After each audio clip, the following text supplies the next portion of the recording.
episode. Ada gave birth to her first child in May 1836 at her new home in St. James Square, London. Annabella was invited to suggest a name, and as expected by Ada and William, he was named Byron King Noel.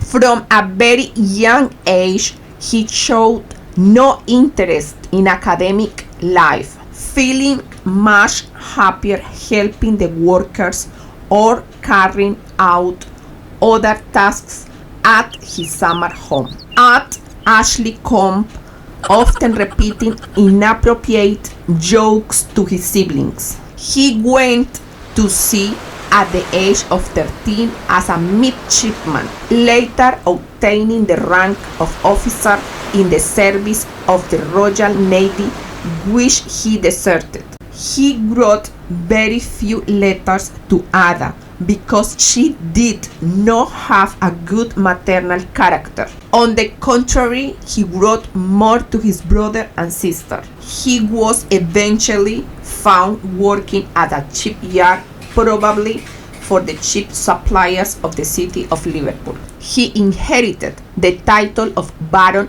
Wentworth from his grandmother. He was never married nor had children, and died from drowning in the river Solent while sailing a small boat at the age of 26, and his title of Baron was granted to his brother Ralph. Lady Anne Blunt. Ada gave birth to a daughter, Anne Isabella Noel Blunt, 15th Baroness Wentworth. She was born on the 22nd of September 1837 and died on the 15th of December 1917. Her choice of name was suggested by her mother, Anne Isabella King, after her own name, which, like hers, was shortened to become Annabella. She was known as Lady Anne Blunt, a talented artist with various skills such as playing the violin using her own techniques that impressed and amazed her contemporary listeners. Moreover, her gifted hands had the ability to draw exceptionally, and among her tutors was the famous painter John Ruskin.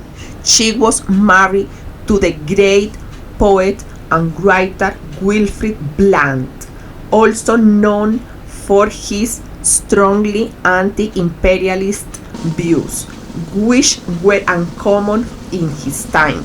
He supported Irish independence, which led to Wilfrid's imprisonment in 1888, and he tried to become a parliamentary member on 3 occasions as a conservative Democrat, but always failed. Lady Anne, Ada's daughter, spoke French, German, Italian, Spanish, and Arabic fluently. She was the co-founder of the Crabet Arabian State in England and the Sheikh Obey Estate near Cairo, the capital of Egypt. Lady Anne and her husband traveled through Arabia and the Middle East, acquiring Arabian horses that belonged to Bedouin princes, such as Emir Fendi Al Fayez and Ali Pacha Sherif. These horses were brought to England and subsequently became famous during the era, including Bedouin princes like Emir Fendi Al Fayez or Ali Pacha Sherif, Rodenia, and the renowned stallion Ali Pacha Sherif Mesaud. All these horses became part of a purebred lineage that remains active to this day, thanks to Lady Anne, who from a very young age was a devoted lover of horses, especially of Arabian lineage, which she protected and cared for throughout her life.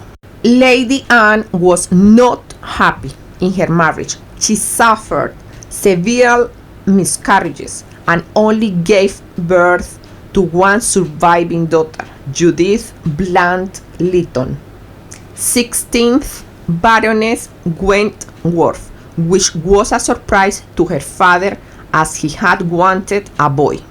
Lady Anne separated from her husband in 1906 when she discovered that he was unfaithful with her adopted niece, who was a guest in the same house. She agreed to a formal separation drafted by Wilfrid in his terms and conditions, in which she received half of the horses and part of the properties. Lady Anne left England in 1915, heading to Egypt to Sheikh Obeid, her farm, where she died 2 years later in 1917, alongside some of her beloved horses. Unfortunately, her ex-husband Wilfrid was a terrible money manager. Lady Anne died estranged from him and was forced to disinherit her daughter Judith to try to prevent her father Wilfrid from seizing the estate and inheritance of her descendants, subsequently placing it within a trust for her granddaughters, Judith's daughters, who by then, along with her husband, had managed to acquire some fortune by their own right. Nevertheless, her father attempted through the higher courts of the judiciary to take the inheritance from her granddaughters. But in 1920, the judicial system ruled in favor of her granddaughters, subsequently annulling the deceptive agreement that Wilfrid had made Lady Anne sign. Fortunately, her daughter Judith managed to recover part of the inheritance, such as some horses and properties. Thus, the Cravat estate remained under her care and achieved great success over the years. Unaffected by the scandal where one of its stallions with Arab lineage was actually of Polish origin. In 1971, the estate was divided by a highway and all the horses were sold around the world, which is why to this day the legacy and lineage of the Cravat Arabian horse continues to be preserved and reflected in several countries. Fun fact: Lady Anne Blunt. As a great violinist, Anne was fortunate to obtain and restore a Stradivarius violin by Jean-Baptiste Guillaume, an instrument she cared for and played for approximately 30 years, until she had to make the difficult decision to sell it to a collector who was recommended to her in order to protect this valuable instrument from her husband's hands. Today it is called the Lady Blunt Stradivarius and is one of the best preserved in the world. It was auctioned in 2011 for $60 million. I love violins! Ralph Gordon, King Mill Bank. On the 2nd of July 1839, in London, Ada gave birth to her second son, Baron Ralph, who attended school in his childhood and Oxford University in his youth, but unfortunately never graduated. In 1862, after the death of his elder brother, he inherited the title of 13th Baron Wentworth and Viscount Oakham.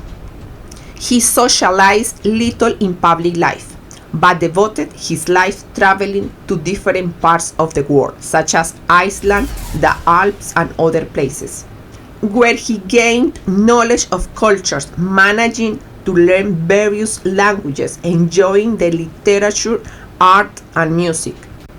In 1893, he inherited the title of his father, the second Earl of Lovelace.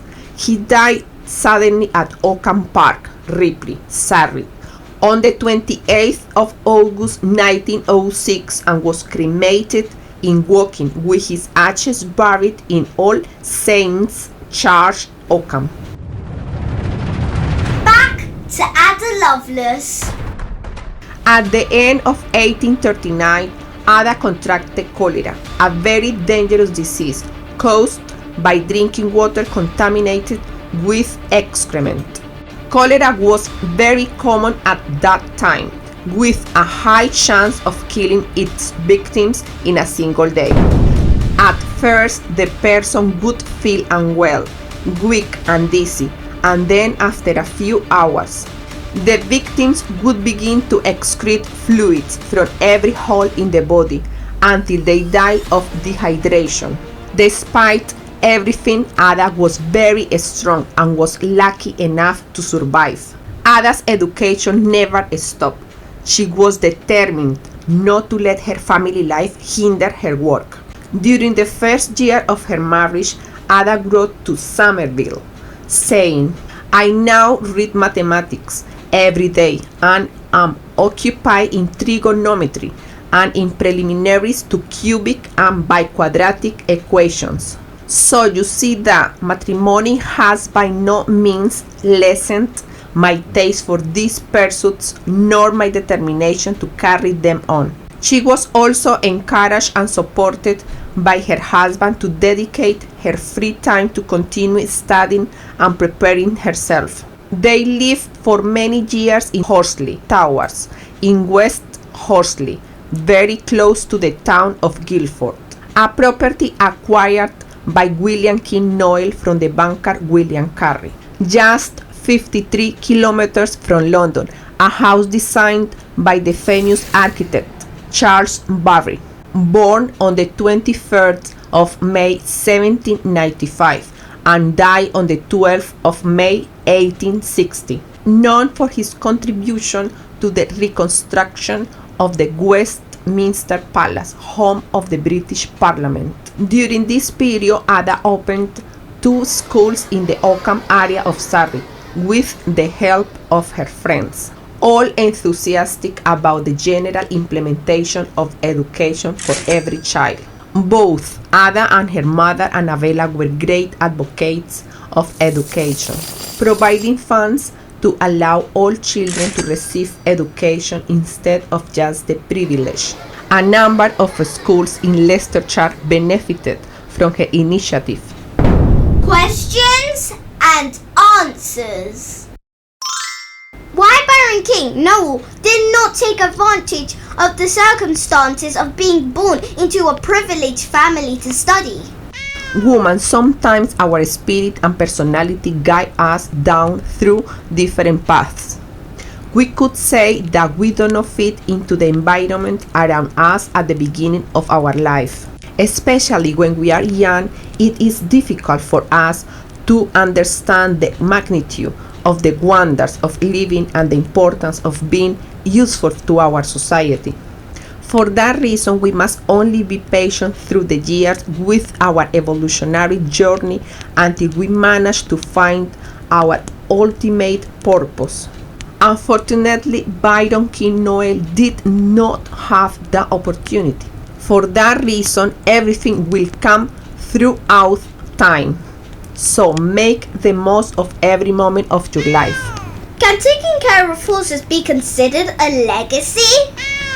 Of course, it is an obligation as thinking human beings to care for and preserve the diversity of all living beings and the elements of all habitats around us. Why does Ada continue her education even as an adult with children? Our world is in constant motion, presenting us with innovations and discoveries that we must continually adapt to. Never stop studying, evolving. If you fall asleep in a river, the current will carry you. But if, on the contrary, you walk through it and explore the river without stopping, You will start noticing and learning wonderful things day by day from it, no matter how insignificant it may seem. Why does my violin not cost the same as Lady Anne's? Woman, if you take care of your violin with caution and love, and also learn to play it to its fullest potential and keep it intact, I guarantee that in 100 years it could become extremely valuable. This story is an example of the importance of looking after our belongings. See you in the next episode. Mujer Woman! Fun fact.